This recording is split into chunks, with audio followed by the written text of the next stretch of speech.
Agora a gente vai seguir para a parte 2 da aula 1, né, a parte do Egito. Só complementando uma coisa que eu esqueci de comentar, por que a gente começou no Paleolítico Superior e não no Paleolítico Inferior, na primeira parte. Porque do Paleolítico Inferior não sobrou quase nada. Então, por isso que a gente já iniciou no Paleolítico Superior, tá bom? Eu esqueci de falar, de justificar. Deixa eu abrir minha apresentação para a gente continuar. A parte 2, que é o Egito Antigo. O Egito Antigo também vai ter fases. É o Antigo Império, de 3.200 a 2.200 a.C., o Médio Império, de 2.000 a 1.750 a.C., o Novo Império, de 1.580 a 1.085 a.C. São faixas aproximadas, né? E a cultura egípcia, no Egito Antigo, vai ser centrada na religião, ou seja, as expressões culturais egípcias eram basicamente religiosas. Eles eram politeístas, ou seja, acreditavam em vários deuses, e as expressões eram basicamente em torno disso, das divindades, e do faraó, que basicamente era uma divindade para eles também. Então, a religião e o poder político estavam muito juntas, e ambas eram a temática da cultura egípcia, das expressões culturais. Uma arte dedicada à morte. Quem diz isso não sou eu, é a Graça Proença, que é a autora desse livro que eu estou usando aqui bastante, que é esse aqui. Para quem gostar do tema, é um livro bem legal, que ele dá uma visão geral da história da arte. O título é História da Arte. A autora é Graça Proença. Então, é ela que diz que a arte egípcia era dedicada à morte. Por quê? Porque, basicamente, todas as manifestações artísticas tinham esse objetivo de garantir uma vida após a morte confortável, enfim, garantir um rumo para que a vida após a morte seguisse seu curso, né, o curso melhor possível. Então, por isso que ela diz que era uma arte dedicada à morte. Então, tinha as urnas funerárias, as pirâmides também eram para ficar o corpo do faraó. Então, tudo era voltado para a morte e para a vida após a morte, melhor dizendo, dentro da crença deles. As construções, né, arquitetônicas mais simbólicas do Egito Antigo são as pirâmides, as esfinges. A arte egípcia, ela era muito padronizada, ela tinha regras de execução bem rígidas. Então, os desenhos, todos os desenhos, a colocação dos desenhos, nada era por acaso, tudo tinha um significado e regras a serem seguidas. Então, daí a gente já sabe, já percebe que os artistas não eram livres para criar, não eram criações livres, eram criações com diretrizes bem claras. Deixa eu dar uma pausa aqui que meu celular está tocando. Só um minuto. Desculpa, gente, tive que dar uma pausa para atender o telefone. Deixa eu compartilhar de novo a apresentação. Então, eu estava falando sobre as regras de execução, né? Acho que eu já falei bastante sobre isso, que os artistas não eram livres para criar. As motivações, né, os temas eram bem estabelecidos e a forma, a estética também era regrada. Uma característica muito conhecida da arte egípcia é a lei da frontalidade, ou seja,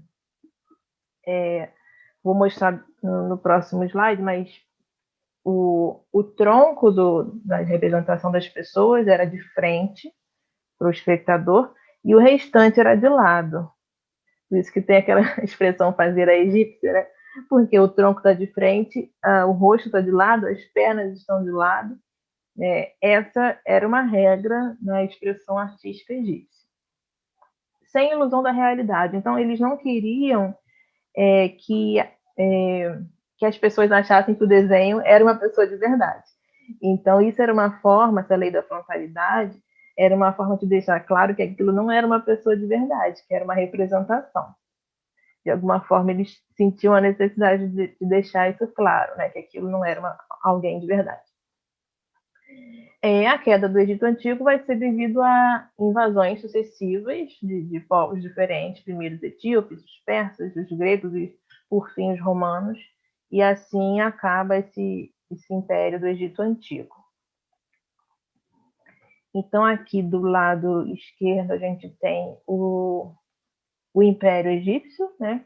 A forma como ele se expandia, basicamente em torno ali do Rio Nilo, né? As atividades ficavam em função do rio.